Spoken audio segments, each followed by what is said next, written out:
October 1989, 43 women around the world gave birth. None of these women had been pregnant when the day first began.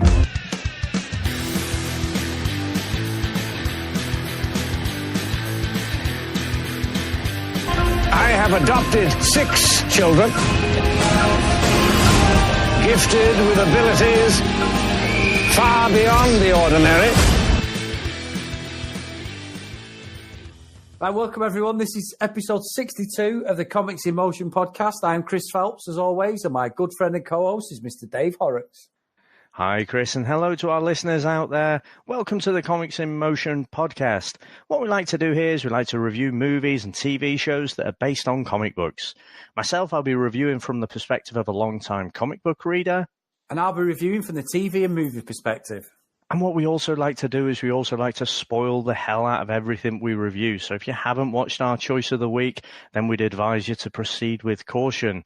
And remember, with an average podcast comes no responsibility.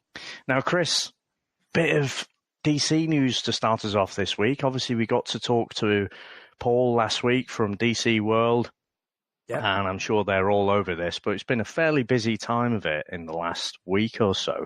But what I thought was most interesting was some of the quotes coming out from Warner Brothers chief exec Kevin Tsujihara. And he's basically confirmed that the studios will be focusing more on the character, like individual character properties, as opposed to having this big connected universe. And there are a couple of really interesting quotes coming directly for him. So let me read a couple to you out. I'll start with one and then we'll go on to the second. So it says, the upcoming slate with Shazam, Joker, Wonder Woman 1984 and Birds of Prey feels like we're on the right track. We have the right people in the right jobs working on it. The DC universe isn't as connected as we thought it was going to be 5 years ago. You're seeing much more focus on individual experiences around individual characters. That's not to say we won't come back at some point to the notion of a more connected universe, but it feels like the right strategy for us right now. So what do you make to that quote, Chris? I'm very, very happy, Dave. You know that, and when we reviewed a couple of the other things recently, but one of my problems with DC is they're trying to run before they can walk because of Marvel. I just thought, we talked about Ben Affleck leaving the role of Batman, and as much as, I absolutely love Christian Bale, I think on a reflection of what my comments were at the time, he never got a fair crack to have his own film. And then really I should make my own mind up. They literally, I still said to you, with Aquaman, they should never have done a team up with Aquaman before he'd done his own origin film first. Yeah. Maybe do the Justice League 4 or 5 years down the line and grow that world, especially with the Christian Bale, exiting Batman in 2012. It made no sense what they did, and they just basically went down a rabbit hole that now they're just, they're trying to bring it back. And I'm all for this, Dave. I really am. And in some respects, as much as, we're absolutely loving what's going to happen with Avengers, we mention it every show, I'm really interested with DC that they should just do their own thing. And I think I think at the moment, I don't know what Shazam's going to be reviewed like, but I think this is the right decision from a DC fan more than Marvel, really, I suppose, with it being Batman and Superman, my favourite superheroes. I'm more invested in that, and I really hope they hit it out the park with Shazam, and then the Joker and, whatever comes from there, the Suicide Squad's going to be a team-up one, but I do agree, and I said it last week, and I said it with the Aquaman thing, why Superman didn't just turn up and save the day when they were decimating the sea was coming in, the boats. It made no sense that Superman would let someone else deal with that. So for me, don't mention them, have a little subtle things in, like they had little things in Man of Steel and that, but don't actually go full on team up. I'm happy for that for a few years, to be fair. Yeah, someone dropped us a line, didn't they, on one of our social media channels. I can't quite remember which one it was last week, saying they agreed with, why doesn't Superman just fly in and save everything? Because that's effectively what they did in Justice League. So I'm in agreement with you. I think it's a step in the right direction. It's essentially for the last few months, I guess, we've been talking on off about this, haven't we? Certainly since Aquaman. And so they pretty much acknowledged what we thought they should do. So I think that's a positive thing. But let me read you out this second quote. He says, What Patty Jenkins did on Wonder Woman illustrated to us what you could do with these characters who are not Batman and Superman. Obviously, we want to get these two in the right place, and we want strong movies around Batman and Superman. But Aquaman is a perfect example of what we can do. They're unique and the tone's different in each movie. Now, I'll go first with this one because there's something that doesn't sit right to me with what he said there. And that it comes across to me that he doesn't really know what he's got with the DC properties. DC is a massive, it's all right, you could say convoluted, but merely because it's been around a lot longer than Marvel. But there are an absolute wealth of characters in that DC world. And so to say that Wonder Woman was a bit of a surprise is what he's saying there because of what Patty Jenkins did is underplaying the potential of what I think they've got. And so I thought the first comment was great, and it's just acknowledging, he'd have sounded ridiculous, wouldn't he, if he'd have come out and said, "Oh, well, I thought Justice League was great." But I don't know. I'm hopeful for the future, but what he said there, or Kevin, doesn't fill me with any confidence that they know what they've got or how to handle these properties in the best way, to be honest. Yeah, I suppose I'm going to contradict what I just said. I suppose in some respects, he's also belittling the other characters around Superman and Batman, really. And he's basically saying these are the spearhead, the figureheads of DC, which, in my eyes, as someone who's just a movie fan, they always have been, haven't they? They're DC as far as I'm concerned. But having no origin with the comics and that, I don't honestly believe they understood the success that they got with Wonder Woman and Aquaman. And that's really, if that's what you're going off what his comments on, how I actually personally feel, they're like supporting characters to Superman and Batman. And it doesn't really make a lot of sense, David. And also, did he even read the comics? You know about the characters. You've nailed it when we've reviewed stuff about how true to what's on the page to what you've seen on the screen. And there's been some mishaps, and we know we've had a laugh at some of the expense of some of the terrible rubbish that we reviewed. But I think, hand on heart, sometimes it's just the purely movie makers, aren't they? And they're relying on someone else doing the research. That's what it seems like. It seems like a very corporate comment as far as I don't know what this guy is or his origin. I could be completely wrong, but I agree. The first comment, great. This second one's, I agree with you. It's taking me back a little bit, thinking that's not the sort of positivity you want, basically. It's sort of an inferiority complex to Marvel, as far as I can see. Yeah, I mean, Marvel made stars out of the Guardians of the bloody galaxy. Exactly, yeah. It's crazy. Yeah. There is so much potential in that DC universe. And they're just... I guess I was a little bit taken aback that, it's an acknowledgement that, oh, yeah, we only thought DC was Batman and Superman. Now, in the comics, it's very much, Wonder Woman is included in that. They refer to it as the Trinity. But, you've got the likes of Green Lantern as well. Okay, that Ryan Reynolds movie, we haven't reviewed it, have we? But it wasn't great. I don't think it was as bad as people made out. But, there are still some big old characters there. The Flash, what's happened to his movie? So I am hopeful that we can start getting a better quality of movie coming out of Warner Brothers, but I'm not expectant. I'm hopeful. Yeah, I agree. Which is a shame, really, Dave, but this isn't going to be a quick fix either, is it? We're going to be 3 or 4 years down the line before we start seeing this quality, hopefully. Well, again, so let's hope. I tell you, I mean, that's a handy little segue, probably unintentional, but, the new Shazam trailer came out, didn't it? And this looks a lot of fun, doesn't it? Yeah, it does. I mean, I've seen the first trailer now. I'm not joking. It must be a dozen times because... people, if you listen to the podcast, I've got the limitless Odin pass, so we can go as many times as we want. And Dave, if I've seen that trailer once, I've seen it a dozen times. It's just the same thing. It looks fun. It looks quite quirky.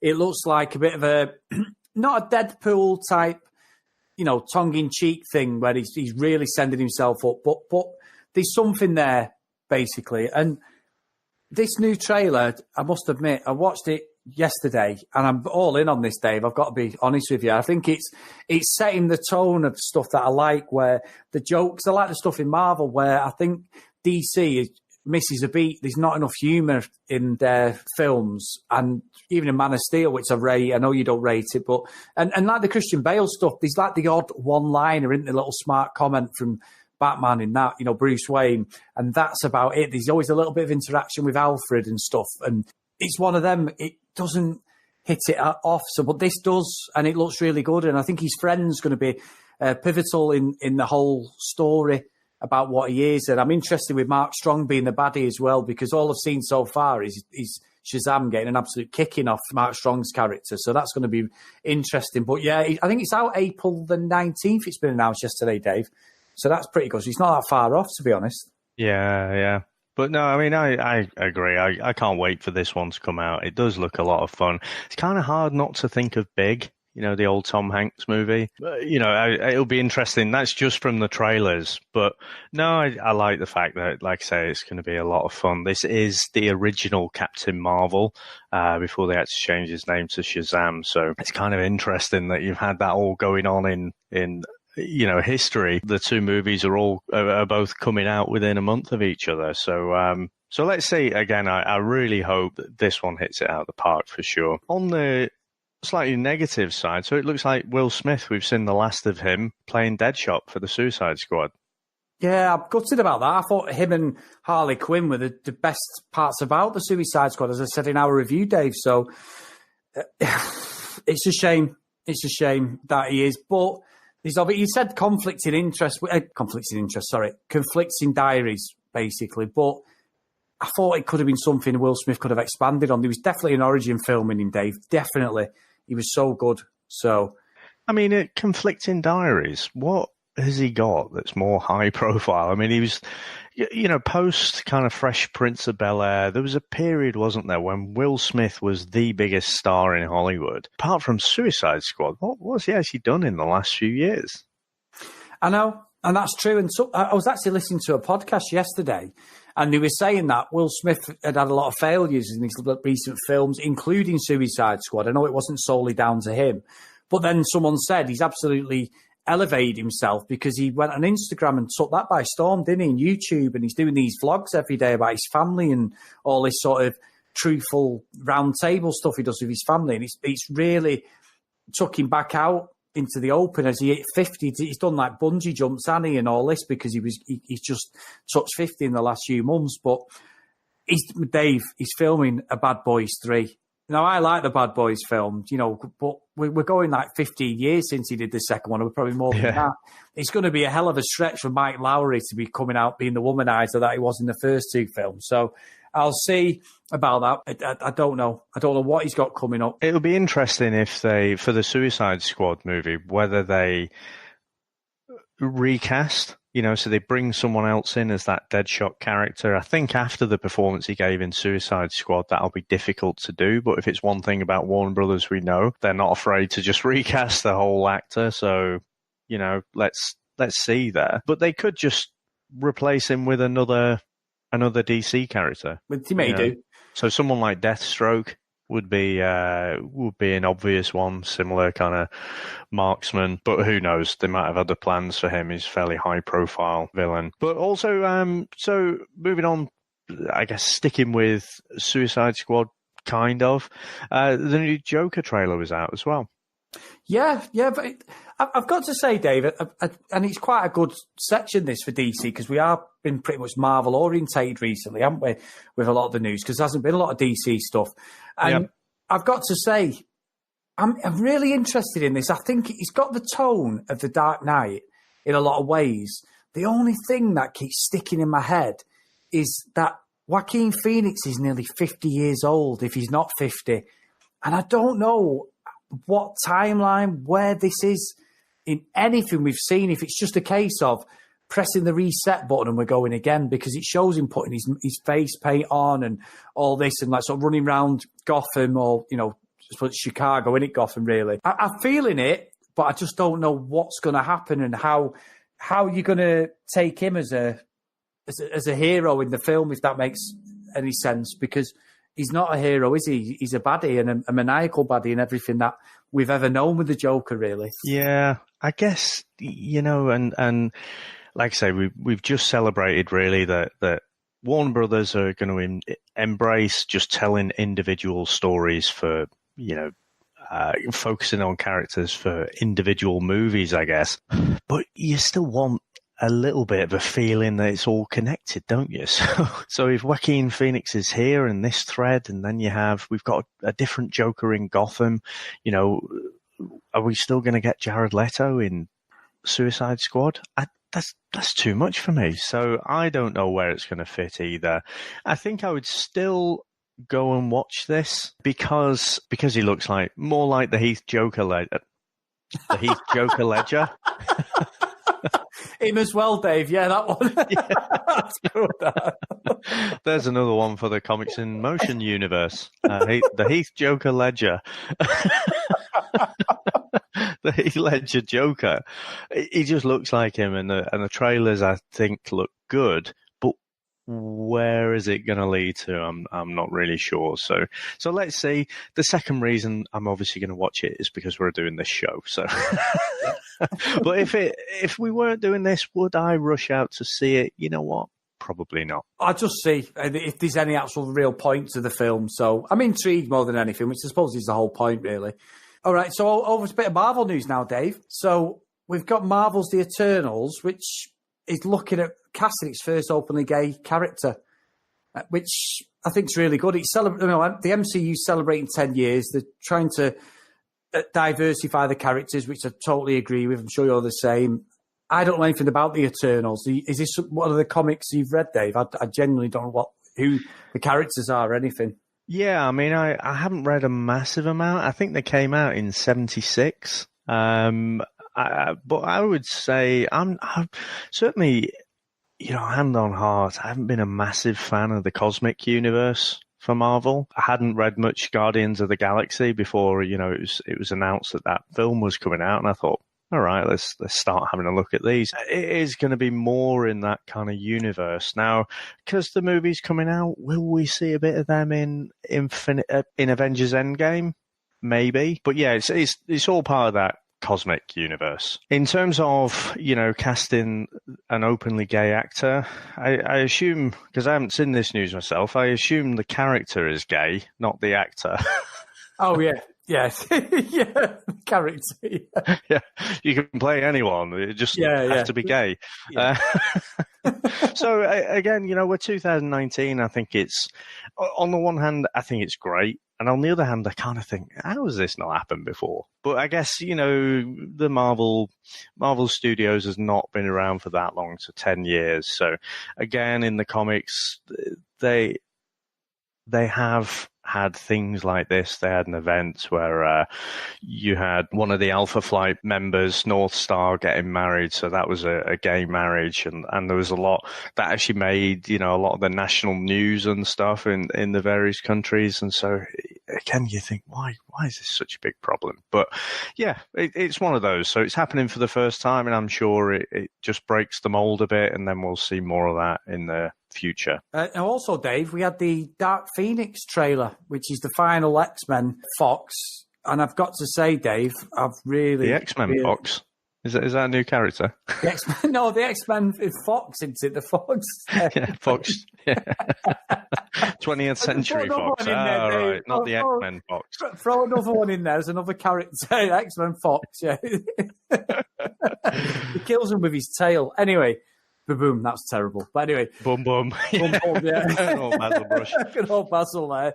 But yeah, again, this looks really good. I love Michael Fassbender. I love James McAvoy as Professor X. And I'm really intrigued how the Dark Phoenix goes, because really in this sort of, it's the retro X-Men really, because we're going back to like the 60s, aren't we? Hank's there and stuff, the Beast. How they're going to do this and create it, and how the world's going to go. But I'm really, really... I like the X-Men, so I'm really intrigued how they do that, and if there is going to be any little nods towards Wolverine as well. Well, I think it's in the 90s, so it is that newer wave of X-Men, if you like. It's the James McAvoy X-Men as opposed to the Patrick Stewart X-Men. And I was quite... So this Dark Phoenix story is probably the story in the comics. You know, it's written by Chris Claremont. Really, really great story. Spread lots of issues and built up over a series of time now. They've attempted this once before in X-Men 3, and it wasn't great, was it? Really? No. And the interesting thing I found from this trailer is it looks really quite similar to X-Men 3. Even the long kind of red coat that Jean wore in X-Men 3, you can see, you know, Sophie Turner wearing it as well. And it's like, that's an interesting choice. So they must have done that on purpose, because that's not out of the comics. So they've obviously got that from X-Men 3. So I don't know if they're just trying to, you know, say, right, what we did before wasn't great.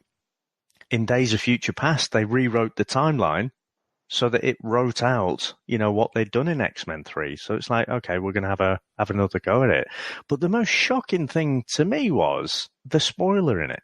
And I don't know if you've picked up on the spoiler. Yeah, I have. The Mystique. Yeah.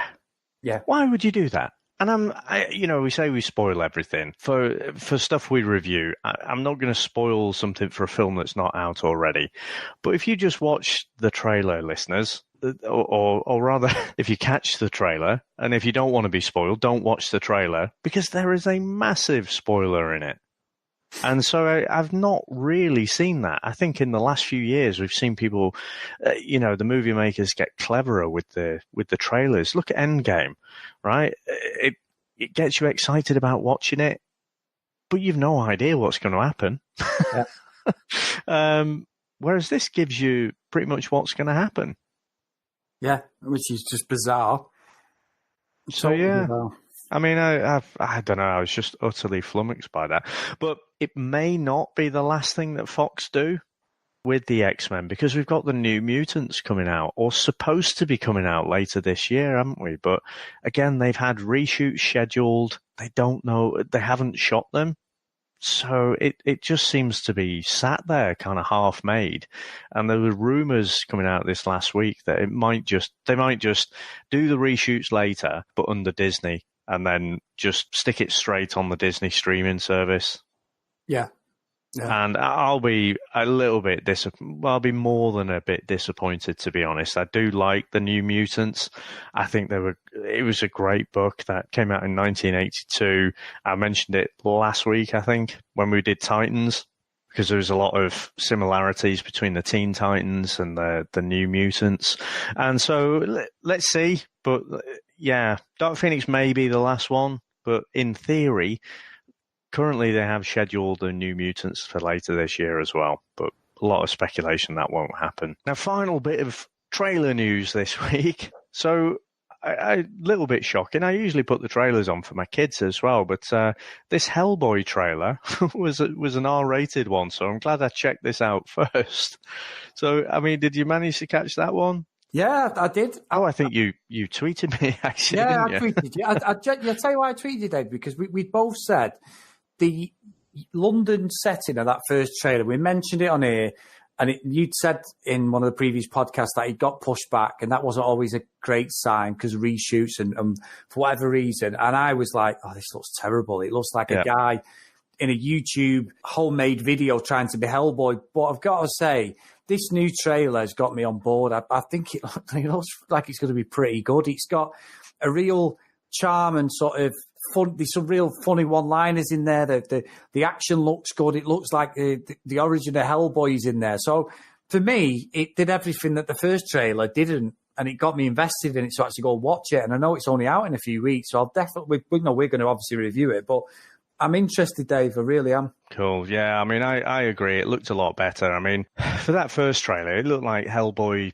starring in EastEnders, didn't it? Yeah. I mean, you got Mo from EastEnders firing a gun. It's like, come on, you could have got someone else. But yeah, I am. It looks really interesting. So if you haven't checked it out, guys, give it a search on YouTube. It's all over social media as well. And it is R-rated, so just warning if you've got the kids in the room. Okay, now Chris, a couple of weeks ago now, I pushed out on our social media channels just a question, just to understand from some of our listeners, what's your favorite comic book based movie or TV show and why? Just to understand kind of where people are, because we get a little bit immersed, within a week that we're doing our review, we'll, analyze to death. We'll watch something, particularly if it's a series that's a bit grueling, isn't it? But we'll watch it and then sort of ponder it, analyze it a bit, and then we'll go into our recording. So you get kind of sucked into that world. And we look at stuff, I mean, what was it, 77?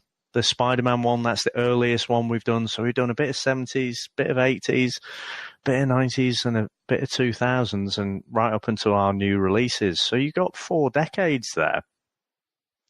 And so I was just wondering, would there be any kind of spread? Would people want nostalgia, or would they want, the more recent stuff? So pushed out the question, what's your favorite comic book movie or TV show and why?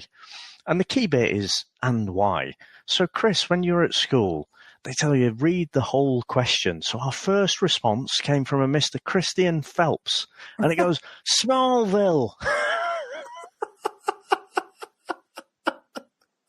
What's your favourite movie and TV show, and why? Smallville. And then at this point, we should tell everybody that my full name is actually Christian Phelps. What a coincidence, Dave. Oh, man. Your namesake. I can't believe it. So... What a clown he is, Dave. Anyway. But coincidentally, his favourite TV show is actually the same as mine. What are the chances? Well, I know somewhere when you were reading that, you were chuckling to yourself, going, I was. Chris, you've done yourself up by your own comment. Our own social media channel have been done up again. But anyway. But luckily, we did get some feedback as well. So we had Miguel Garcia, and I think he was umming and ahhing a little bit, and then he says it's Guardians of the Galaxy. So he says, got to be Guardians of the Galaxy then. It was one of those films when you finish watching it, you want to watch it again straight away. It was so well cast. Batista as Drax was stupidly hilarious, and Chris Pratt's Star-Lord pulling off a Han Solo-esque kind of character. They're all so likable. It made me sad in parts and laugh hysterically as well. Yeah, got to be Guardians. Oh, and the soundtrack was class as well. So, there we go. A bit more of a thought-out response. Yeah, and then we also got another response from Tony Paddy Burke, a very good name. He said, Captain America Civil War, and he's also put the first Blade movie. Can't really argue with that. The opening warehouse scene with the tune in the background, one of the best. Obviously, that's one of the episodes we reviewed, so I can't argue with him there. What about on Twitter, Dave? Over on Twitter, we've got We See Ben Day Dots. And they say Legion. So that's a TV series. Again, we've not reviewed that one, and I like their why, which is because I have absolutely no idea what's going on in it. Now, I've watched series 1. I haven't got to series 2 yet. It's been out for a while now. But I can confirm it is one of the more confusing properties out there. So I like that response. Yeah, and then we've also got Jasper Reviews. And Matt's been on this show a few times, hasn't he, Dave? And his one was, his comments were, I used to be a massive lover of Watchmen, but I've got off that film recently. Kick-Ass is a really underrated film and probably helped to start the R-rated superhero films. The best is probably either Logan or Spider-Man 2 for me. So, interesting, Dave. So definitely on the R-rated theme, apart from Spider-Man 2. But I agree, out of that Sam Raimi trilogy, Spider-Man 2 for me is the best one. We then go to Stumpy Hobbit, who says... Not the best name ever. So he says Dread, because it's a great antidote to all the spandex and capes, which I quite like. It's quite interesting that day, just before we go to the next one. I come out of the cinema the other day when I was watching Fighting with My Family, with The Rock and stuff, and there's a guy talking in the men's urinals. Don't worry, we were just... Hang on, I don't know how to say that. Right, hang on. No, I'm leaving all this in. Go on. Go on, keep digging. Basically, this bloke's having a tinkle, and his son's there. He's telling him all about the characters are in this film, and you've got obviously heard that Game of Thrones is the Mormon, and then he's going on and he says something about, for some reason, he just got into like best comic book stuff, and he went, I tell you what I love. Dread. And to get this, his son went, oh, what's Sylvester Stallone? He went, no, the latest one, what a film. And then another bloke just happened to go in between these two, in my line of sight, as he went for a piddle, shall we say. Yeah, well, sounds like a little party, yeah? This has gone down a proper dodgy rabbit hole. But then he just looked at me and went, Dread. And I just was like, I've got to get out of here. So I quickly get out. Maybe they recognise your voice, Chris. I've not said a word, Dave. I don't know. Let's recognise something else on me. But anyway.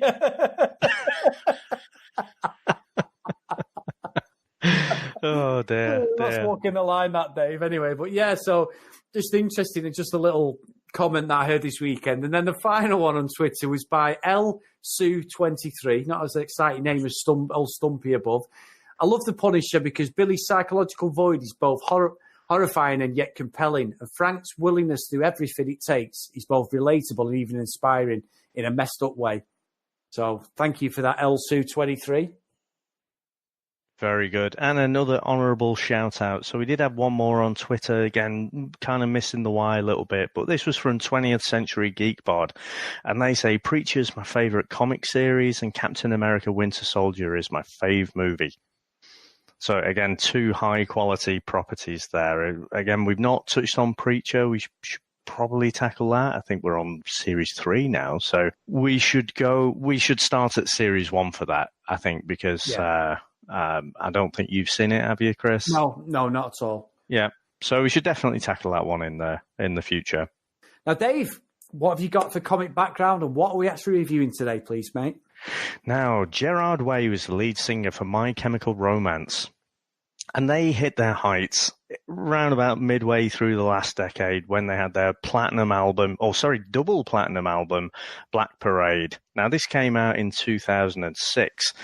The Umbrella Academy graphic novel, or comic books, were written and created by Gerard Way, and the first issue was published by Dark Horse in 2007, so just a year after their biggest selling album. So I think that's a well-known tread path, isn't it? You know, for a rock star to hit the heights and then become a comic book writer.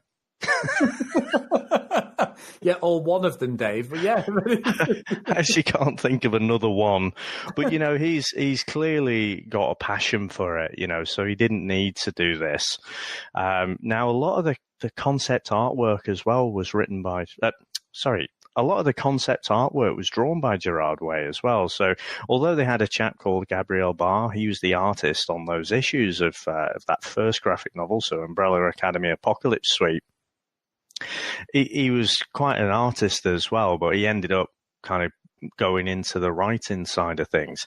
Now, this won an Eisner Award for the Best Finite Series or Limited Series back in 2008. Now, the Eisner Awards are a bit like the Oscars for comics, so it's a pretty big deal there. Now, Way said that he's been quoted to say that he's very influenced by Grant Morrison's run on DC's Doom Patrol. So again, another one of those little coincidences where you've got these series coming out quite close to each other.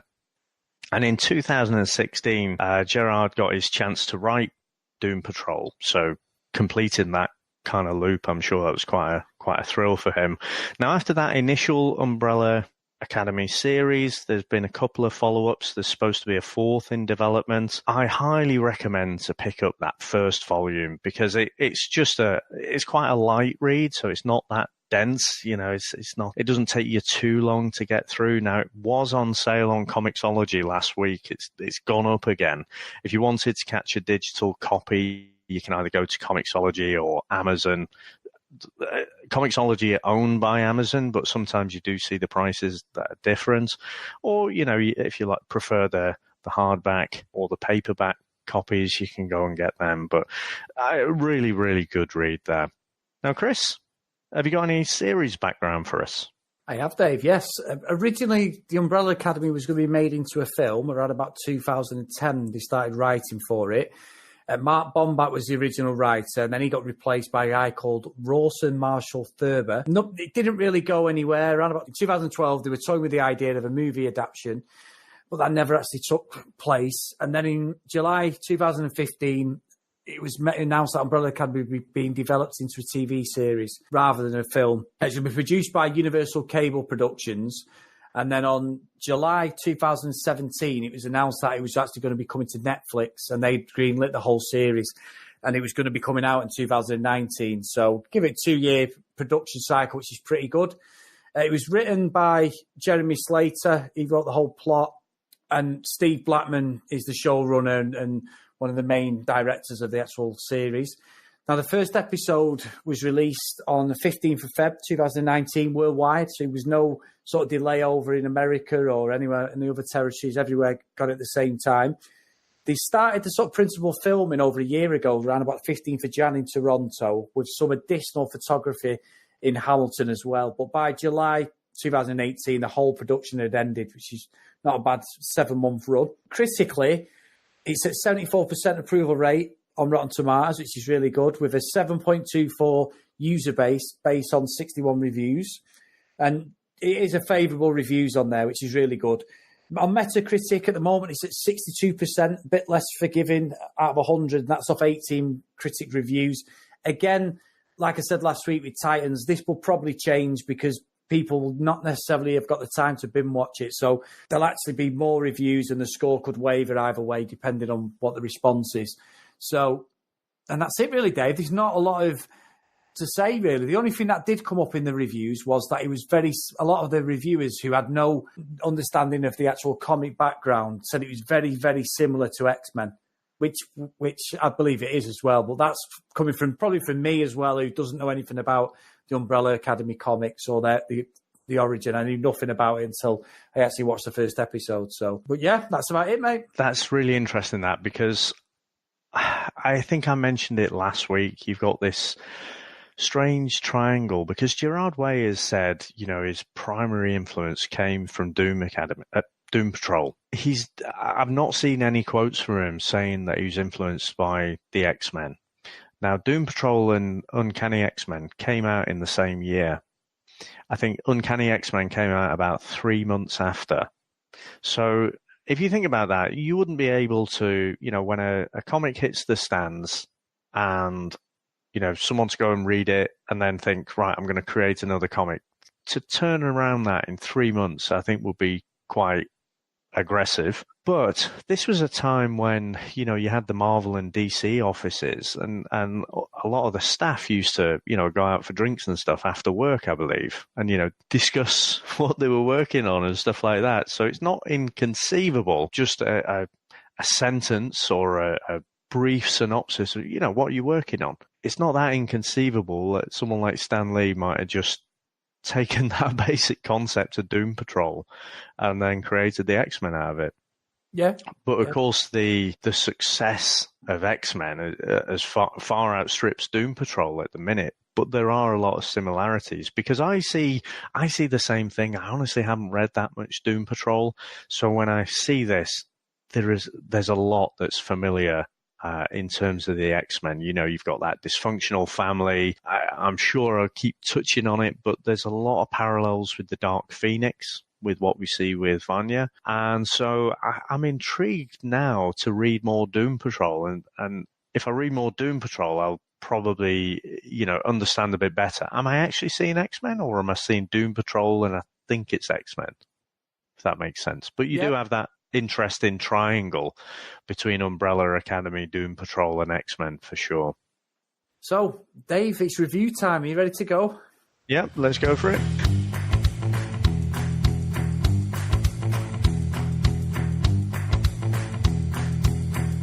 On October the 1st, 1989, 43 women around the world gave birth simultaneously, despite none of them being pregnant at the start of the day.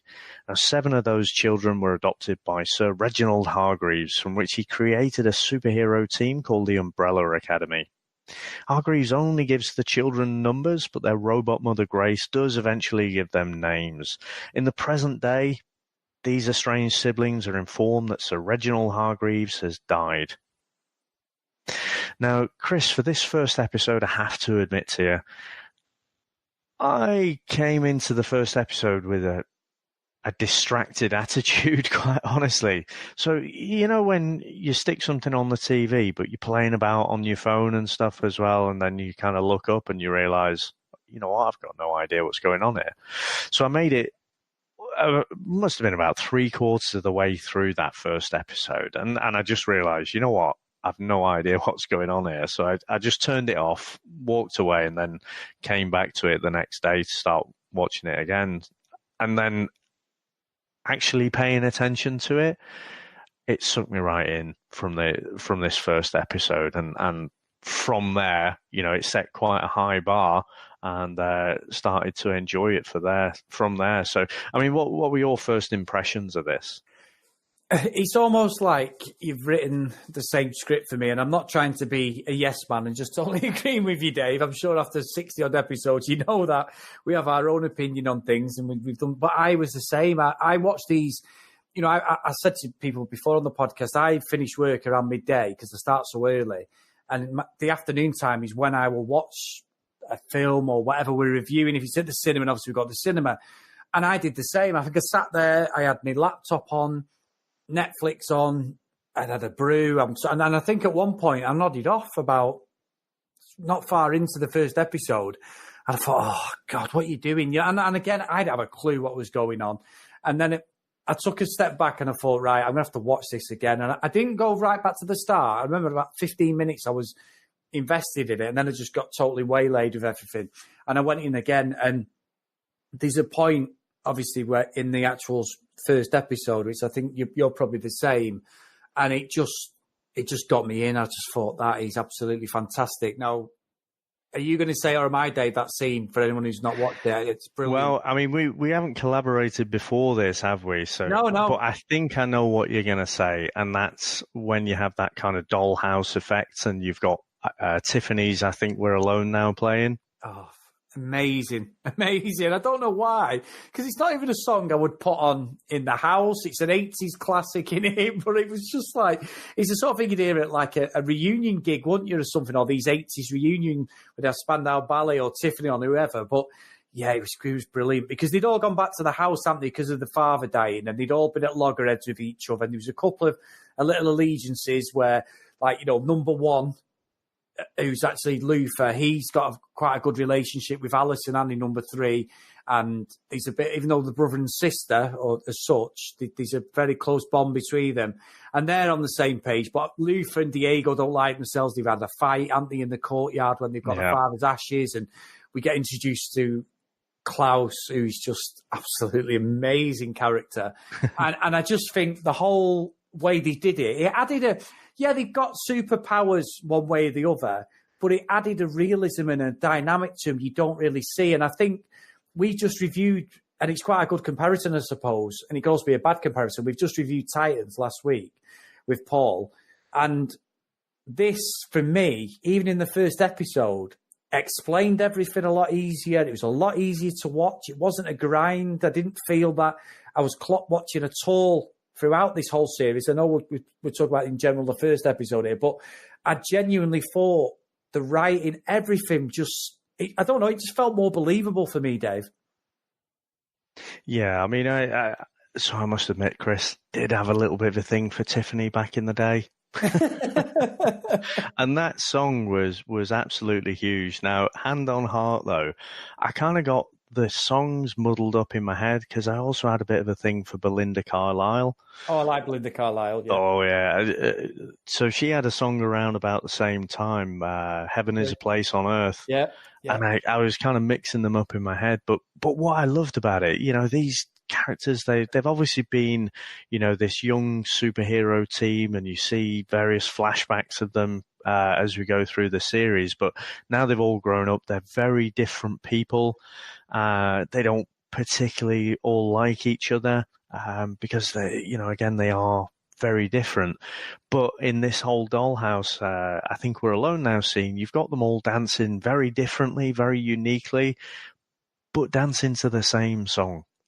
And I thought it was a good way to just, through a fun little scene, just tell us, this is a kind of dysfunctional family, but it still is a family. And so that's what comes across to me as that very X-Men kind of feel, where you've got all the different all the different personalities. And back, it was really the writer Chris Claremont for me. It was really his stories and the interplay between the different characters that made it so popular certainly in the 80s.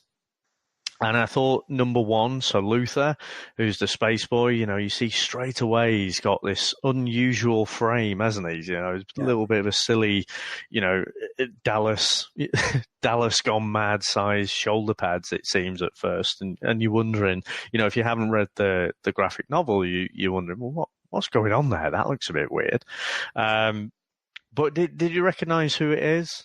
The guy who plays Luther? I didn't, Dave, to be fair. I didn't. I recognised him, but I couldn't pick where he was from.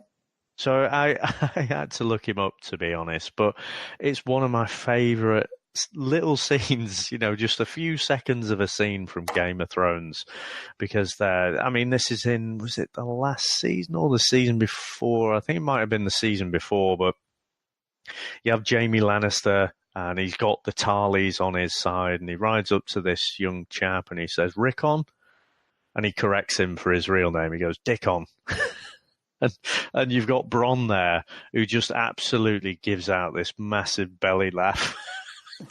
Just absolutely brilliant. Yeah, so it's Dickon Tarley from Game of Thrones. So I've not really seen him in anything else, but we do find out later, don't we, that he's effectively got that body of a gorilla after his dad or his stepdad really tried to save him after a mission gone wrong. But no, again, trying to put people in pigeonholes a little bit, he came across to me a bit like Cyclops does in the comics, so very much toes the line. He's the leader, plays it all by the book, and, he's taken the lead from the monocle, the Professor X type character. He's really straight-laced, isn't he, Dave? I think I know it sounds daft, but I like the way he danced, because it was stiff even when he danced. One, because he's this big, cumbersome hulk of a man, but also he won't let himself go, will he? It becomes apparent throughout the series that he literally believed everything his father said to him, doesn't he, at the start of the series? Yeah.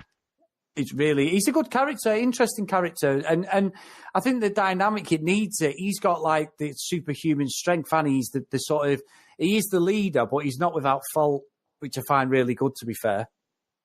Yeah, absolutely. I think all of them are fairly flawed characters in some way, aren't they? Yeah, all of them. You look at Diego, him and obviously Luther have got a really fraught relationship in these first few episodes, and him through most of the series, and they have a scrap in that, like I said before, around when they were scattering the ashes. And Diego seems he's really like aggressive and angry, isn't he, with the world more than anything, and he's a cop, isn't he? It's an interesting dynamic with them both. And I like it, though, because he's number two. And what I found interesting was it was easy to follow the names, because it was like number one is Luther, number two is Diego. Usually it'll take 3 or 4 episodes before you pick up on the names, doesn't it, of these series? Yeah. No, I did think, Diego, I like, I think I like all the characters, but just some a bit more than others. But I did like Diego, and he came across to me a little bit like that rebellious Wolverine type, So you got number one, who's definitely the leader, but, Diego's certainly not, not averse to challenging him, and they rub up against each other quite a lot. Yeah, and I think that's what you need, Dave. It's warring brothers, isn't it? Yeah. I had plenty of battles with my brothers. I've got 3 brothers and 5 sisters. I'd probably say the girls are tougher than the lads, but there's 9 of us. But yeah, it's true. And I think that makes it more real, because they're not all going to get on him. You don't get on in real life, Dave. So it has to have that sort of wearing family. There's always someone saying something about somebody in a family, isn't there? So I think it makes it more believable as well. Yeah. Now, going on to number 3, so Alison, and like you say, she'd had a bit of, there was a bit of a kiddie romance, would you say, earlier on the kind of flashbacks. So there's definitely, a stronger bond between Luther and Alison, but you kind of get the impression she's not actually that nice of a person, and she is quite manipulative. And so you see that, early on in the first episode, you get hints that, she's separated from a daughter and, something's gone on there. And then you see a bit later, she's been using her powers to, try and put her daughter to sleep and stuff. And I must admit, it did get me questioning, wouldn't we all do that? I've got 3 of them. And, when you're out in public and they're tearing lumps out of each other and they're misbehaving and to have the ability to just go, I heard a rumour that you were all, quite quiet and well behaved. Happy days. It would be really tempting, wouldn't it, to abuse that power? So I say she doesn't come across that nice of a person, but I guess probably in the same boat, I probably wouldn't come across very nice myself. Yeah. And I must admit, Dave, she's the one person in this series that I didn't understand about until the end. It was great writing. And the last 2 episodes, she really comes into her own, doesn't she, in that respect, what she's about as a character. But I must admit, at times, I didn't get... I first thought I got a bit of a Storm vibe to her, because of the way she was and the way she could fight and everything. And she's very sort of kick-ass, wasn't she, in some of the scenes. But then in other situations, she's very vulnerable because of her daughter, because she's lost her daughter, hasn't she? And we find out that it's because she's used this, I've heard a rumour, which is her sort of way of manipulating people. So I couldn't work her out more than anything in the first few episodes. I didn't know why, if she was just a filler character, just to add the numbers up. Yeah, I mean, she comes across, she's gone into that life of being a celebrity, hasn't she? So I think it's, that she does come across like a little bit stuck up and kind of looking down her nose at everyone else, I think. But then, you kind of warm to her as the series goes on, don't you? And she doesn't seem, like I say, imagine if you're born with these powers and that's the world that and to get what you want from anyone, you just have to utter these words. Yeah.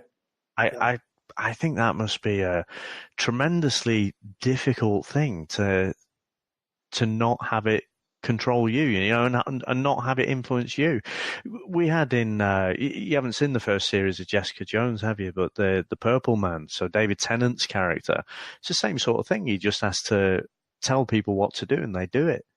So you think what influence that has on you as a person, and it probably 9 times out of 10, it probably turn you into not a very nice one. Yeah, that's a very good analogy of them, David, and description, I think. Now, obviously, as we go down the characters, well, I think one of the main guys who steals the whole series, Dave, is number 4, otherwise known as Klaus. And fantastic character. He's a flamboyant pansexual drug addict, isn't he? With the ability to communicate with the dead. And he's always said, like, why haven't you not communicated with Dad? Why have you not, spoke to him? And this is like his thing all the way through the series, isn't it? That's like his sort of clutch. And he's a drug addict, so he's all over the place. He's very much a Renton out of Train Spotting cross with a couple of other characters, really. I mentioned it to you, and I don't think that the listeners will know. There's a character in a program called Kingdom, which is about an MMA family, and one of the brothers in that is very, very much like Klaus. Other than the fact that Klaus isn't a fighter, his character is exactly the same, Dave. It's just so uncanny, even down to wearing the makeup and the way he dresses, and that sort of the way he prances around, and sort of he's very camp and very assured of himself, isn't he? When really in other scenes he's like a little kid then, isn't he? And then he's very insecure. But I just found his character so fascinating. Yeah, I loved him, and I think it'd be a close run thing if I was to call out number 4 or number 5 as my favourite. I'm not kind of sure. I think number 5 might pip it for me, but just sticking on Klaus for a second, I love this character. The guy's name's Robert Sheehan, and I first saw him in Misfits. And when I saw him in that, have you seen that at all, Chris? No, I haven't, no. Okay, we might have to go back to that. It's not strictly based on a comic book movie, but it is a bit comic booky. So but I'd first seen him in that, and I thought he played a great character. And I thought, this guy is going to go on to huge things. And it hasn't really worked out for him. I've not really seen him in that much. I seem to remember he was in a Nick Cage film, The Witch Hunter or something like that. But, this is the first thing I've seen him in for ages. So he plays, like you say, Klaus. His code name is the Seance. And, he seems to take all these drugs to basically quieten all the voices, because he doesn't want to summon the dead all the time. He's a bit of a Sixth Sense, I see dead people kind of thing. We get a little bit of a scene like that, don't we, where he's locked in the cupboard. But yeah, just absolutely brilliant. And one of my favourite scenes for him was just, when we get the time cops kind of torturing him, and he's like, "Look, you've got the wrong brother." They don't tell me anything, and then they try and waterboard him, and he's like, "Oh, thanks, I was really thirsty." It doesn't matter what they do, and they're like, "He's enjoying this," Oh, that's it. They try and strangle him, don't they? And Yeah. he's like, "Hold on, God, I'm almost there." Yeah. Asphyxiation going on there, Dave. Yeah, it's very, very good. Very, very good character. But I think what the series does for me is it just balances these comedy moments, the action moments, the touching kind of quiet moments, the interaction between the characters. I just thought it was all brilliant, but certainly for laughs, Klaus got most of those, I think. Yeah, he did. And I agree, though, going into number 5 as well. What a great actor. He's only a young lad. He must be about 14, 15, mustn't he? And Aidan Gallagher he's called, isn't he? Fantastic, Dave. And he's playing an older guy who's come back, and he goes missing for 17 years and then just suddenly comes back, obviously, at that point because the father's died. And in some of the flashback scenes, he's like 58 years old, and he's lived a life, and it's very difficult because he's with Luther saying stuff like, "I've lived a life, don't worry. You're still young." And it's like, but when you look at him, he's 20 years younger than him. It is brilliant. And like you say, this kid, he's going to go on to big things, I think. Now, hopefully, I did predict that for Robert Sheehan, but obviously it didn't work out for him. But I'm fully bought into this kid being, 60 years old or something, and having lived that long life. When he's sat in the diner, he's like, "Give me a coffee."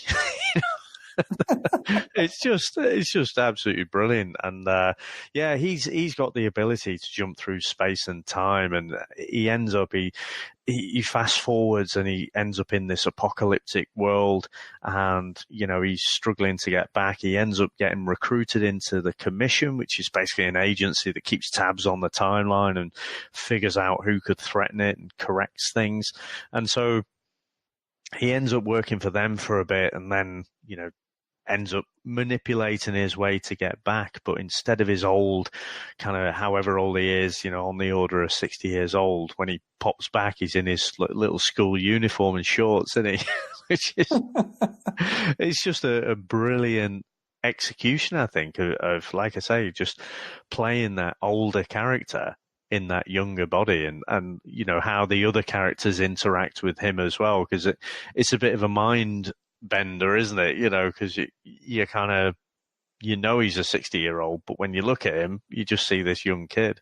Yeah, very good, and good writing again, Dave, as well. Really, really clever character. And yeah, and then we've got number 7. So we're skipping from 5 to 7. We'll get to that. Well, I'll explain why we're skipping. We'll come back to 6. So skipping 6 and going on to 7, we've got Vanya, whose code name is the White Violin. Now, it only becomes the White Violin later, and this happens a bit earlier in the comics, so there's not as much of intrigue about this. But sticking to the start of this series, really, the actress is Ellen Page, who we knew from playing Kitty Pryde in X-Men. She's obviously been in lots of other stuff as well. She was in Super, but she's a fairly well-known character, so even knowing nothing about the comics, I'd imagine, people coming into this are thinking, oh, well, she's been told she's ordinary, she's got no powers. We see old Reginald Hargreaves, he's a fairly cold character, isn't he? So, when we flash back to the kids, and they're off on their superhero mission, Vanya's just there hanging about with the monocle and gets told by him, there's nothing special about you. You're just ordinary. But obviously, again, just knowing the character, you're kind of thinking, well, is she really ordinary? Would they cast someone like that to play this role? I mean, what did you think of her character this first half? I don't know why, Dave. It could be, I've mentioned this before, it could be superhero movie, Spidey sense, I suppose you could call it. But I pretty much was certain that there was a reason that all the rest of the brothers and sisters had something about them and she didn't. I didn't know what it was. I obviously had no background to the comics, but I kept thinking she's going to redeem herself somewhere along the line. And obviously we find out later on there is something. But at this point, I didn't have a clue. But I did think there was something not quite right. And why, obviously, they kept having the flashbacks to the dad, who each character had their own sort of little origin with the father, didn't they, and what he did to them. And when he was with her, he was constantly telling her at the start, you're just ordinary, you haven't got any powers, stay out of it. So she stayed out of a lot of the scenes, didn't he? A lot of the violence that ensued when they were younger. He basically sent the other ones in there to deal with everything. And she was just sort of like I suppose in some respects, she was a bit like with the Avengers when they've got like a human element, like Phil, what's called Phil Thingy out of the Shield. He's a bit of an agent, but he isn't superhero. Phil Coulson. Yeah, Coulson. So he is an agent, but he's not really got a lot of superpowers, has he? But I thought you were going to call out Hawkeye there. Well, yeah, Hawkeye as well. But he's actually a character, someone who's a bit on the peripheral of it all. But I had a feeling all the way through it that there was something not completely 100% about her character. Yeah, absolutely. But and we'll come into that in a little while. But I'd skip number 6 on purpose rather than going through in order because we have number 6, who's Ben, and his code name's the Horror, and he basically possesses monsters from another dimension that live under his skin or appear from under his skin. Now he's actually dead. We didn't really get to find out what exactly happened there, but he regularly appears to Klaus. And so throughout the series, Ben does have a role there, but he's obviously, people just think Klaus is a bit nuts and just talking to himself. So I'm not sure anyone fully buys into the fact that it's really Ben there. Yeah. And again, he's another good sidekick to the Klaus character. He has a lot of dimensions. I think Klaus, out of all the characters, Dave, has got more layers than anybody, and he's more important to the actual story, I think. Yeah, absolutely. And we get to see a little bit later, don't we? He can kind of,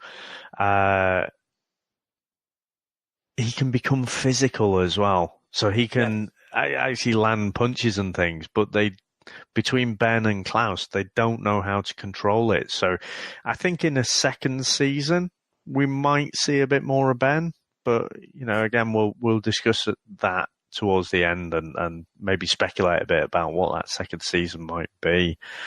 Now, I'd mentioned about Sir Reginald Hargreaves, or the Monocle. Now, for me, he's definitely that Professor X type character. And by that, I mean he's not really that likable, I don't think. No. Now, I don't think I think certainly in the X-Men movies, you probably warm to Professor X a bit more. But I haven't read the comics. I think he's a bit of a tool. And I think, a bit later when we get towards the end, I might elaborate a bit on that. But, I mean, you probably didn't pick up on it in this series, maybe, but he's actually an alien. Oh, right. Did you? Well, no. So from your response, it was really, really quite subtle. So again, it's a lot more obvious from the comics. And actually, you like this because I know you love your wrestling. The comics actually start off with a cosmic wrestling match, and it's from this. What is it? What they call when they climb up to the high rope and then they dive off and land on someone with their elbow. Flying elbow. Flying elbow, yeah. Flying elbow. There we go. So it's a cosmic flying elbow. And that's the event that kicks off all these random births. So I think, it's one of those slightly nutty, definitely influenced by Grant Morrison things that, works quite well in the comics. Kind of glad that they dropped it for this. But yeah, so old Reginald, he's actually an alien there. And we get a little flashback scene, to when he starts off, he buys his little umbrella shop. And you can see this is obviously like 100 years ago or something, but he just looks exactly the same as what he did, just before he passed away.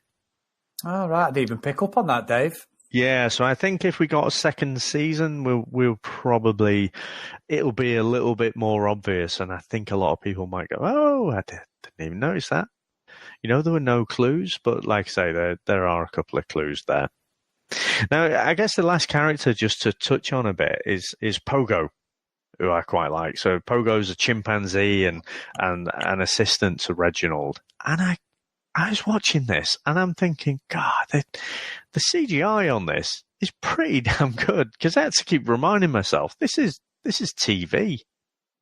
Yeah, it is really good, Dave. I think budget-wise, it's up there with some of the best I've seen, without a doubt. I don't know how much the budget was. Either that or they got very clever people working in the CGI department. But yeah, fantastic. And there's nothing watching this, though, Dave, that makes me feel as if I'm watching a TV show. I know Netflix have got money and they've got bigger budgets than a lot of the stuff that's out there, but it feels like it's really, really well produced in it as a production. As a 10-episode series, it's really, really well done. Like, you can see the Daredevil and that.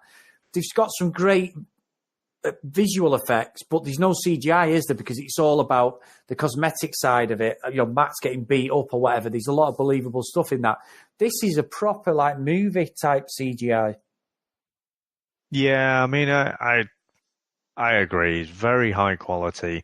Again, I can't help but think back to our review for last week from Titans, where we said that kind of flip-flopped between, on one hand being a bit of a Netflix, darker toned type series, and then it felt a bit like a CW type show. It felt all a bit brighter and there was something just off about the whole cinematography.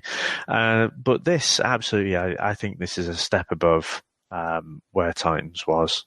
Yeah, I do. And I said it to you about Titans. It was Smallville, then all of a sudden it was Tarantino, Kill Bill from nowhere. It was just wanton violence, wasn't it? So this struck everything correct, and the vulnerability of all the characters was believable. In Titans, it felt like nobody was really going to get beaten up or defeated, really, I think. They were literally superhuman at times. Yeah. And I think, again, for me, it's the interplay between the different characters and the growth of those different characters that steps it up a level for me. But, I mean, just going into some of the highlights throughout the movie, I mean, I think was it in the first scene or the second? I know the first episode and the second. I think there's a couple of fight scenes, isn't there? So we get number 5. And again, we don't just find out that it's it's an old man in a young kid's body, but he's pretty kick-ass as well, isn't he? So, he gets taken, or he gets cornered by these time cops, by the commission essentially in the diner. And then he just take some names, as you'd say, Chris. Yep. Yeah, but the poor garage guy, he gets a good kick in as well, doesn't he, afterwards? Well, unfortunately, he's spoken to the wrong young man at the diner, hasn't he? So I think I from this initial fight scene in the diner, just thought it was absolutely brilliant. And again, it made use of his kind of time and space jumping powers really, really well. Yeah. And then you've got this quirky Istanbul song playing in the back, which I must admit I've had almost on repeat for the last week. Just like this quirky little music just complements this violence that we're seeing on the screen. But there's that, and then we get the time cops for the commission. So you get Hazel and Cha-Cha being played by Mary J. Blige. I thought the pair of them, I thought played a blinding role, because they play these kind of disgruntled cops, and they're trying to track down number 5 because he's obviously done a runner. But I think it's the second issue, isn't it? Second episode, where you've got, again, a different choice of music. You get Queen's Don't Stop Me Now there, when they're trying to take him out. And I just thought it was just brilliant all the way through. The music choices I thought were fantastic. Yeah, I agree. I actually think, to be fair, Hazel and Cha-Cha are really, really good characters. And Dave, I'll be honest with you, until we're doing this now and you just said it, I didn't realise that was Mary J. Blige. I actually knew it was somebody I recognised, but I didn't want to, I know it sounds daft, I should have just looked on Google, but I didn't. But I kept thinking, God, where do I know her from? And I know the ones where, I don't know about you, but sometimes I refuse to go on Google unless it's the last resort, thinking it'll come back to where she's from. Yeah. And it didn't. But now you've just said it. Yeah, good call on that one. And Hazel, such a vulnerable, he's a bad guy. They come into it, they're horrible, aren't they? You know, they're fighting and everything. But really, really likeable character, I think, to be honest, especially towards the end of the series. He has got a redeeming quality to him. Yeah, I warmed to them both. But I think Hazel definitely. You'd mentioned about the guy who got tortured, and that was in the second season, wasn't it? And again, it was fairly horrible and fairly brutal how they basically kill that bloke. And so you're thinking, these two aren't very nice. But then he does love his donuts, doesn't he? And when he's talking to the owner of the diner, you know, and he's having a little bit of chit chat with her, and she's obviously very enthusiastic about her donuts, and you know, she talks about them being light and fluffy, and he says, you know, how come you're so light and fluffy, or something like that, you know, and I was thinking that he's gonna do the same to her. You know, I thought at some point he's gonna torture her for information. So I thought there was something sinister about this little bit of small talk they were having, but no, it was just genuine small talk, and you know, he seemed to fall for her a bit. Yeah, he does, and I think as well, like we get introduced to a couple of characters around the series, and one of them who's quite important is Leonard Peabody as well, who comes into it. He's a alleged carpenter, and Vanya, you know, she's getting no attention. At this point, she's been ostracised out of the family, hasn't she? She feels like she can't go anywhere. She's a nobody. She's got no qualities or superpowers. She feels like her father's abandoned her. He was not interested in her at all. And as soon as he come into it, Dave, I don't know about you, I was thinking, this guy's not a good guy at all. He came across quite creepy, didn't he, straight off the bat? But, you know, Vanya's well into it. She's like, oh, someone's giving me attention finally for the first time in my life. And yeah, I genuinely, I knew straight away, I thought, this guy's not a good guy whatsoever. I didn't know what his origin was, what it was about, but I genuinely thought, something's going to go on here with her, definitely. So he's not from the comics, and they've made some changes from the comics. You know, you've got some more kind of wacky villains in the comics, and so this is a bit more of a grounded. You know, he is a villain, really, isn't he? It very much reminds me of Syndrome from The Incredibles. You know? So ultimately, he was born on the same day that this event happened, where you get all the Umbrella Academy kids being born. But his was just a natural birth, and so him too. You know, he was just told that he's an ordinary kid, but he just wants so badly to be part of the Umbrella Academy, and so he just says a lot of the right things that speak to Vanya. And you know, I guess initially we're thinking, oh, Vanya, you know, she's got no superpowers, but you know, she seems pretty handy on the violin. But then we kind of find out, well, she's a bit of an ordinary violin player as well. You know? Yeah. So she has to be pushed a little bit. You know, she's been third chair for a long time, and has to be pushed a little bit to end up auditioning for that first chair role. But yeah, he's old Leonard. Again, the actor does a pretty good job there of coming across and speaking to us as the audience and letting us know, he's something a bit off about him, a bit creepy. So, I mean, as we go through this series, we've got Hazel and Cha-Cha, and again, this is this is more out of the second volume, Umbrella Academy, so they don't appear in the first one. But they're knitted into this story, and we're not quite sure why they're after number 5 initially, but we get to learn that, you know, he'd lived out his life, or you know, he'd lived to a ripe old age, number 5 that is, and then he'd been recruited by the commission. I think we mentioned that earlier. And then so he'd started to work for them, and he showed himself to be a little bit of a star. And so he was correcting things like the Hindenburg tragedy that there was. So he corrected something that was wrong in the timeline there. So, but then he'd ended up trying to, again, manipulate his position. So he'd sent little notes to Hazel and to Cha-Cha to kill each other, which I thought was a nice little move. But yeah, again, I wonder how much people pick up on that on a first watch, kind of understand everything that's going on. Because I have to say, so this is, I'm not going to include that first failed attempt to watch, you know, the first episode, but I must admit I'm halfway through my second watch of this. So I got to the end and I just thought that the next day I thought, you know what, I'm going to watch that again.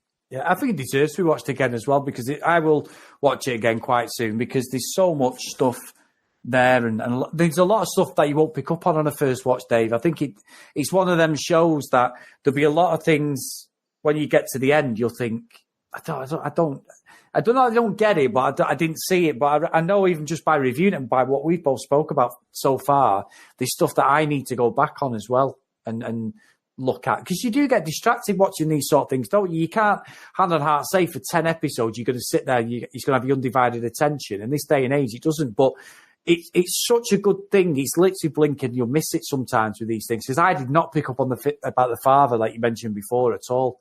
And obviously you knew with the comics and researching it, but I didn't even pick up on the fact that it's obviously some sort of alien. So yeah, again, it's not hinted at. It's right in your face in the comics. So without knowing that, I probably wouldn't have picked up on it in the series. It was only because going into it, knowing that, you kind of see things that you might not have seen before. But definitely, you know, I think I'm halfway through my second watch. I'll probably watch it again, to be honest. And I'll pick up more on the second and third watches. But I mean, essentially we've got Leonard. You know, he's telling Vanya all the things that she wants to hear, really. He's making her feel special when for a whole life she's been told how ordinary she is. But he starts, as he gains her confidence and starts to get closer to her, you start to see, you know, all is not well.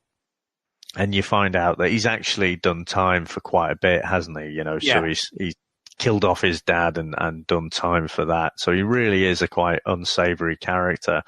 Now, when, you know, they went out for dinner, so Leonard and Vanya, and there's some ruffians hanging out on his car. And as soon as they showed up, I'm thinking, again, because this guy isn't from the comics, but, you know, I'm thinking he's paid them. I did. Yeah, I think anybody who watches it, it's the only thing I could say, Dave.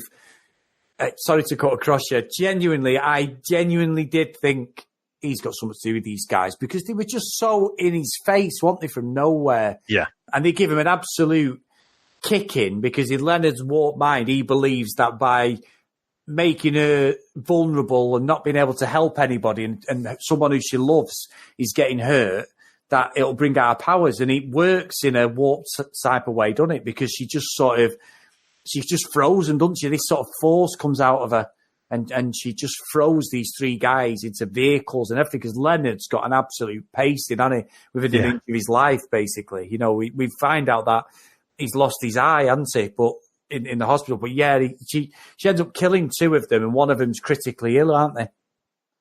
Yeah, and I think, you know, at this point, you're just thinking, she hasn't really got control of her powers. And, you know, so two of them are dead, but, well, it's kind of one of those things maybe. But, you know, she keeps making those same mistakes. So she's on a dark path, isn't she? And I think This bit for me again is where I think you draw the X-Men parallels, because that Dark Phoenix story, again, one of those little coincidences, the fact that the movie's coming out later this year, the comic story reads very much like this, where you've got Jean Grey, and she is a heroic individual, but then, she's manipulated, and then, you get more of this transition into the Dark Phoenix. And, again, if you've watched X-Men 3, have you seen X-Men 3 at all? Yeah, I went to see it. Again, because a lot of the beats end up the same to that, don't you? So Jean ends up, being a bit of a villain, and Wolverine ends up having to kill her off.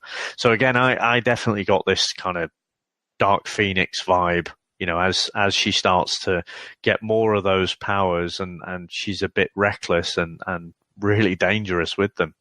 Yeah, and I think as well, leading into this, Leonard takes her off because of what's happened, and he sort of gets her out of hospital. He's lost his eye. Takes her to this sort of little country house, doesn't he, that they're sort of isolated, and Alison's on sort of hot pursuit. And the bit in the actual series I thought was really, really unexpected, because Alison turns up eventually after doing a bit of investigating of where Vanya is and trying to work out what's going on. She speaks to the guy in the hospital, one of the attackers, who says, we were paid by this guy, and she's showing pictures, isn't she? She's gained the trust of this cop who's a big fan of her in the movies and all this. And she has a confrontation with Vanya, and I was not expecting this. And Alison basically says to her that she does a flashback when she was younger with her father, where she had to do I've heard a rumour trick, and she used it on Vanya to stop her from remembering she had powers, didn't she?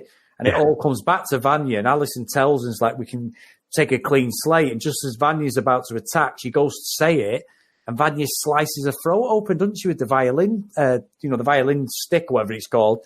And I was just like, I was not expecting that at all. I was like, oh, wow, that was proper good twist, and makes it sort of verifies Vanya as she's sort of in between good and bad at this point, isn't she? She's very much the dark and the light at the moment. Yeah, again, you get a sense that it's kind of an accident, but you've just killed two people. One's critically ill, and you've just, in that episode, you kind of think she's dead, don't you? The effects are really good. Again, I have to keep reminding myself this is TV, because it looks, quite realistic. We find out, she doesn't die from it, but we're not clear, is she ever going to speak again? And so, the path to becoming the Dark Phoenix or the White Violin is almost complete, isn't it? The guys all turn up at the sort of house late, and they see Alison, don't they? She's gone. And in the end, Leonard's saying to Vanya, and you're like, let's go. But then she realises that he's manipulated her, because she feels the pangs of guilt. She thinks she's killed her sister, doesn't she? Yeah. And this is now I've got to say that I agree. This is very much Dark Phoenix job, X-Men 3, because she just picks Leonard up. They have an argument. All the tools and knives and everything comes out, and just absolutely just stabs the hell out of him, doesn't she? And throws him back in the chair. She lifts up this whole room. And I agree. It was so much like the X-Men. It's a bit like when Professor X gets killed in X-Men 3, doesn't it? And they have that whole thing in the house where Magneto's there, and that with Jean. And I agree. I totally agree. Vinnie Jones. Right. Against he's against Hugh Jackman, didn't he? Against Wolverine. Yeah, that's pretty poor. That the Cockney bad guy, but really, really powerful scene, and this sets up everything now. Vanya's just gone full on bad girl, hasn't she? And the guys then end up getting her, don't they, and taking her back to the mansion, don't they, to take her into a soundproof room to keep her away. But it reminds her of being a kid again, doesn't it? Because we've had flashbacks where the father put her in there with Pogo as well when she was younger. So yeah, and I think this is where as well. Again, I keep going back to the X-Men, but there was I think it was around 2005, so a little bit before this came out. There was a series called X-Men Deadly Genesis, and it really explored how Professor X was a lot more manipulative than anyone really realized before. And so again, I wonder if in the writing they've been influenced by that at all. But, you know, the family essentially find out that Vanya is powerful. And, you know, especially for Alison, she was manipulated herself to, you know, perform this horrible act on Vanya, you know, and make her feel for her whole life up until this point that she's completely ordinary, when in actual fact she's the most powerful out of the lot.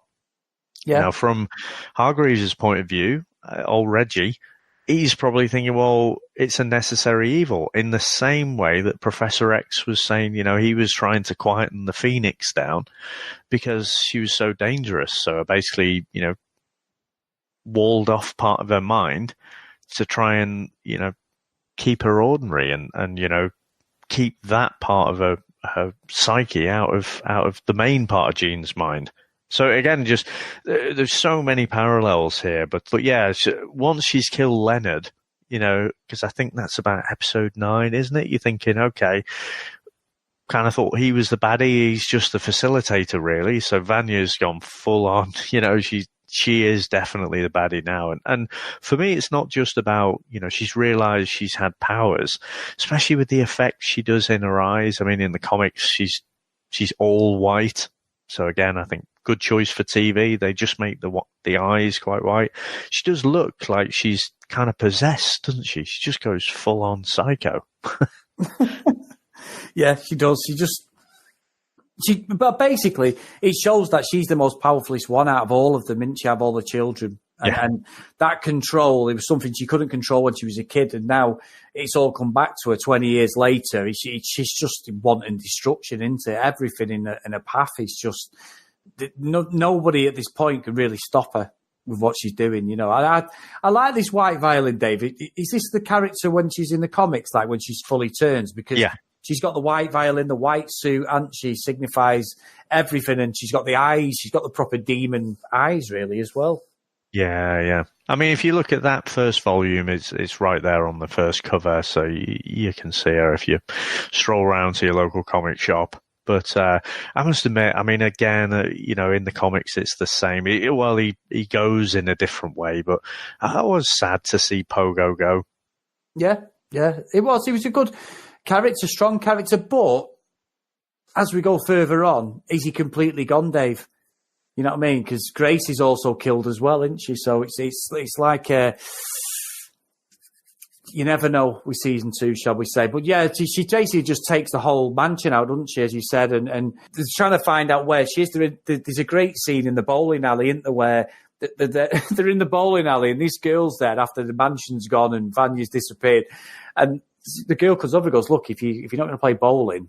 The manager says, "You gotta go," and Luther just picks a bowling ball up, doesn't he, and just throws it like it's a tennis ball across about 4 lanes, gets a strike, and they just carry on talking because obviously they're talking. Alison can't talk, so she has to communicate at this point, doesn't she, because the vocal cords have been damaged. Just to write stuff down, to write stuff down, doesn't she? So, but then as they decide they need a plan, and Luther's like, you know, Diego has a go at him, and for the first time in the whole series, they're sort of at peace with each other and they're on the same page, and he says to him, "We need a plan," and he went, "Yeah, we do need a plan." But as that happens, a load of guys burst through with machine guns, don't they, and we get a cracking set piece now of just wanting destruction in this poor temping bowling alley. Just gets absolutely destroyed. But there's a great bit of filming where they're running, they realise the only way out of this actual bowling alley is to go through the actual lanes like a strike, don't we? Klaus does the old full-on strike, doesn't he? Proper face plants and everything. It's really good. It's really good because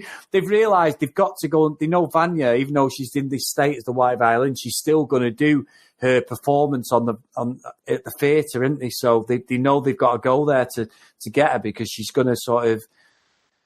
The whole world is revolving cause the apocalypse. Yeah, basically, yeah. So we get a cracking set piece, and we get Alison comes in. Now, Alison's had the time to put a full-on dressing, a gown suit on. She's got a sparkly, lovely black dress with the old. I would probably have a scarf on around her neck, Dave, personally. But each to their own. It's a fashion, but she's the only one who's made an effort at this point at this theatre, and Vanya's playing away, and she's playing fantastically, and she's got the whole place is in awe of her, and they're all like everything she does, it's just winning them over. And then all of a sudden, you get Luther and Diego try to jump her, don't they? And she just swipes them out.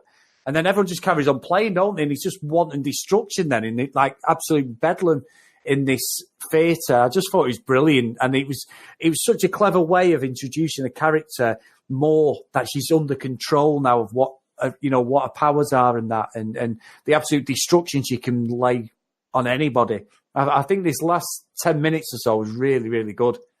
Yeah, and what I liked about it was, again, you've got Luther playing that kind of Cyclops leader role where he's making the hard decisions, a little bit earlier. Because of what she'd done to Alison, he kind of chokes out Vanya to kind of put her to sleep. But for a moment, I'm thinking, he's angry, he's going to kill her there.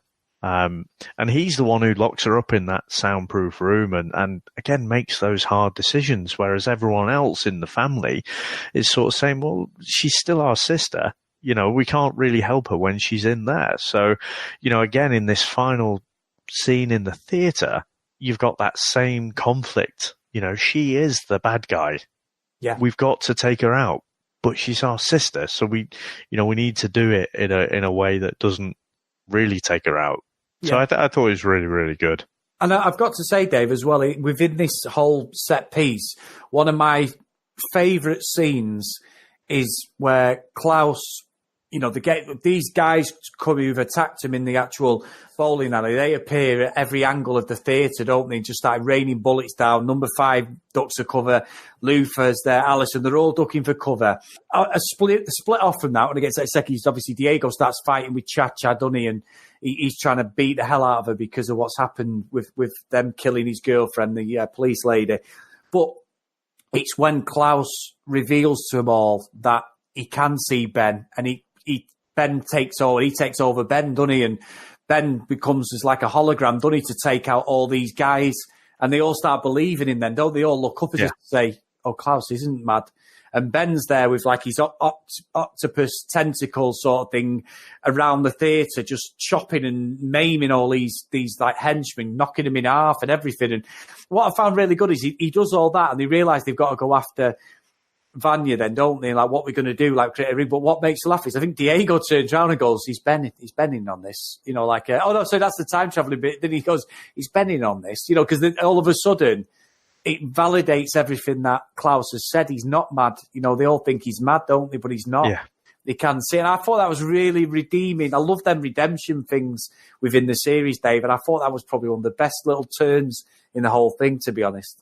Yeah, I mean, Diego had gone from thinking Klaus is just a complete imbecile and buffoon, really, hadn't he, to kind of warm into him a bit, so I quite like that as well.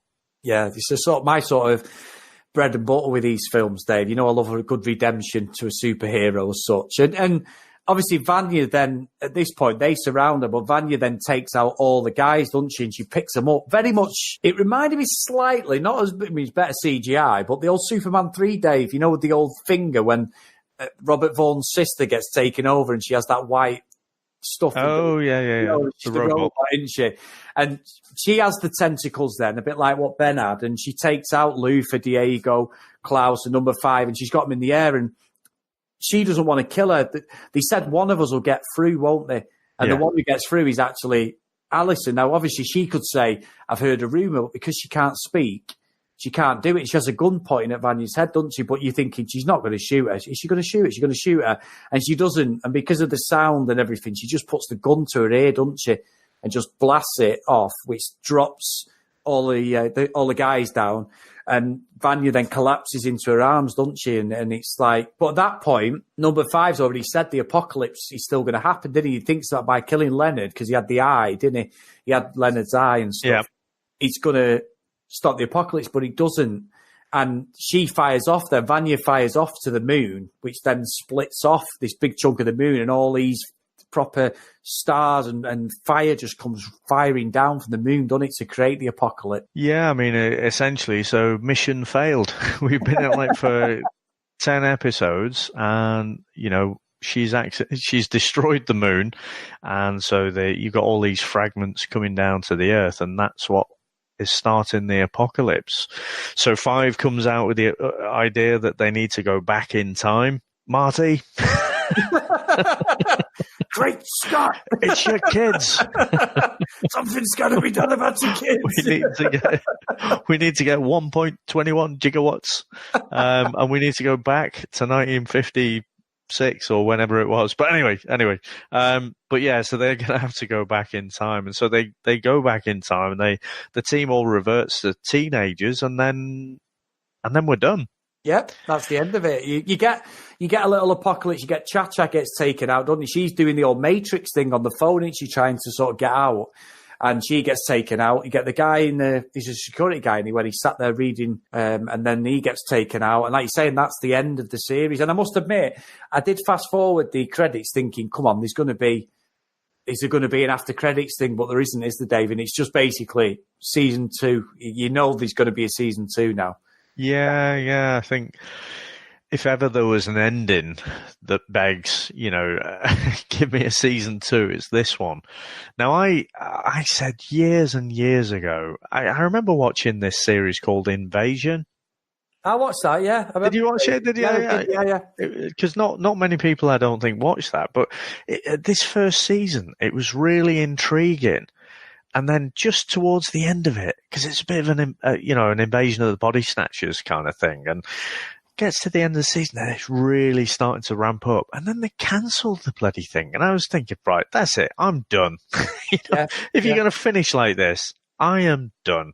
Now, I think this was a bit like that, in that, if for whatever reason a second season doesn't come, then it leaves you a little bit unsatisfied that there was actual closure. But I can't see this not getting a season 2, to be honest. No, I can't. I genuinely can't. And I'm with you, Dave. There's been loads of, and it's one of the reasons, there's been loads of things I've invested in that I've started watching with Sam, and I'll just go off, I'm not watching this.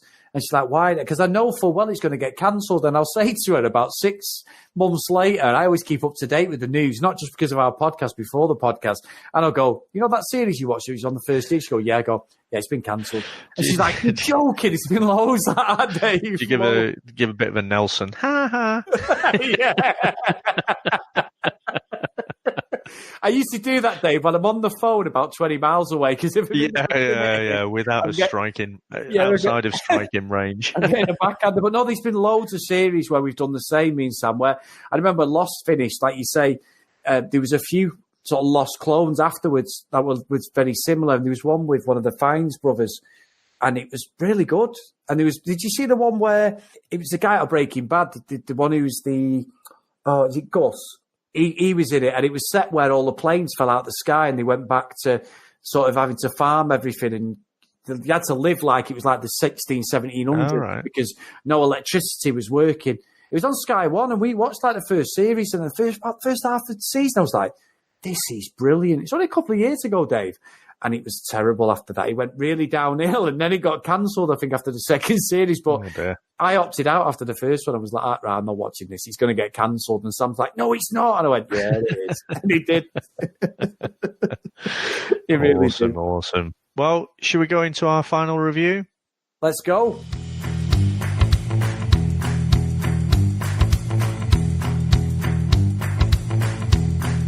So, Dave, I'm not sure which one of us it is this week, Dave. So I think it's you. I'm pretty sure I went after Paul. I think I went after Paul last week. Yep, that's fine. That's fine. And it's actually a pleasure to review this one, Dave. Titans was a good series, but this for me, different level. I didn't know anything about the characters, which I think's actually helped with this and helped me make my own mind up, because I had a lot of issues with the Robin and things like that in the Titans. So for this, it was great to be able to have a bit of a backstory and investment in the characters. It didn't take too long. The only person I didn't like in the series was mainly because of the writing, was the dad, and not because he was a bad actor or anything. I just didn't like him. I thought he was an absolute nut job maniac, and what he did to his kids as a parent, I was like, wow, but that's the whole point. Brilliant. But I just thought effects, acting, the characterizations of these people, the way the world came alive, the way there was all these sort of subplots, there was all little offshoots, but there was people you genuinely cared about. And I haven't done this for a while, Dave, I'll be honest with you, because I've been umming and ahhing what I'm going to give this, but I've got to send it to Asgard. I've not done an Asgard for a long time. I just think it's so good. I don't think it's Daredevil Asgard, but it's just between Asgard and Atlantis, but it deserves it. It's so good. And if you haven't watched it, guys, please get onto it. Brilliant. What about yourself, Dave? Really, really good. So again, I think just before I go into it, I will put my cards on the table and just mention I am a huge X-Men fan, and my favourite run is not so much in recent years, but that Chris Claremont time through the 80s. And then in later years, going back and reading them and realising actually when I was a kid, I was missing out on probably 90% of the subtext of what was actually going on here, because he really explored those interrelationships, and you've got these different personality types, interacting with each other, the way Storm, Cyclops, Wolverine, Kitty Pryde, Colossus, Nightcrawler, the way they'd all interact with each other. So even though I'm watching on screen these characters, and these are all new characters to the screen, it all feels very familiar because of those X-Men parallels, I think. So I'm possibly a bit biased, but I guess we all inherently carry a little bit of bias, but I'm just putting mine right out on the table there. Now, I mentioned that on my first viewing, I was kind of distracted. I was looking at my phone, looking at Twitter, tweeting out stuff, and then occasionally looking up at the screen, so I wasn't watching it at all. If you're going to approach it like that, you might as well not bother, because up until that point, I didn't really enjoy it, and that's because I wasn't paying attention to it. If you're watching this, do pay attention to it, and you'll just be sucked into this world. And so within the space of these 10 episodes, to get invested in these characters and really start to care about them. Like I say, my favorites were probably Klaus and also the boy. So number 5, I think those were probably my favorites, but I did like the others as well. I really didn't like old Sir Reginald Hargreaves, but I don't think I am supposed to like him. Yeah. The robot mum, so Grace, I think she got crushed, unfortunately in that house, but hopefully I'm hoping they can find some way to bring her back. Again, Will Pogo, they've gone back in time now, so, they're obviously going to change stuff. So who knows? We might see Pogo again in the future, but that'd be quite good as well. But like I say, in terms of, learning about individual characters, understanding the dynamics and seeing them play off each other, and these interpersonal relationships that they have, I thought was really good. Although Vanya's arc was very much like the Dark Phoenix, so you could say it's a bit of an imitation, I still enjoyed it. And, I'm really, really invested into that season 2. Which I desperately hope. We spent about 5 minutes talking about series that have been cancelled. So, I'll be throwing myself out the window if it does get cancelled now. But I'm pretty confident we are going to see a season 2 for this. I think for me, I agree, definitely better than Titans. I think probably not quite as strong as Daredevil 3, but there's an X factor to this as well. So if I'm talking to people and I'm recommending, comic-based movies or TV to someone who doesn't read comics, I think I'd be more inclined to recommend Umbrella Academy than Daredevil Season 3 or even Daredevil Season 1, because there's something still quite superhero-y about it. Whereas, a lot of the superhero feats and the superpowers are downplayed a little bit in this. So I think it's a little bit more accessible than the Daredevil stuff. So for that, I'm going to send it to Asgard as well. I probably rate Daredevil Season 3 higher, but like I say, I think for accessibility, I think it gets an extra point there. Right, so thanks again, Dave. Another great episode. Before we go, I just want to get a couple of plugs in. If you want to get in contact with the show, we're on Twitter at Comics in Motion P or on Facebook at Comics in Motion Podcast. And if you want to contact the show, it's comicsinmotionpodcast@gmail.com. And get in contact with myself and Dave. And as Dave said at the start of the show, please get onto iTunes and give us a review, or any of your podcast hosting sites. It just helps us grow, gets us out to a bigger audience, and helps us produce good content for you listeners out there. So thank you very much, guys. Now, Dave, I have blagged you these last few weeks, and I've made you lead us out with the end of the show, and we know it's a bit of a rivalry between us. And unfortunately, that's not going to change again, Dave. So what are you going to lead us out with? You know, I was going to mention before, when I talked about the scene introducing Dickon into Game of Thrones, I have to say that Bronn is one of my favourite characters from that. And one of my favourite lines, I'm not going to say what he says for the actual line, but it sounds something like, "There's no cure for being James Blunt." He says something like that, and that's just what I was thinking when you just threw me under the bus there. I'll see you next week, Dave. Bye.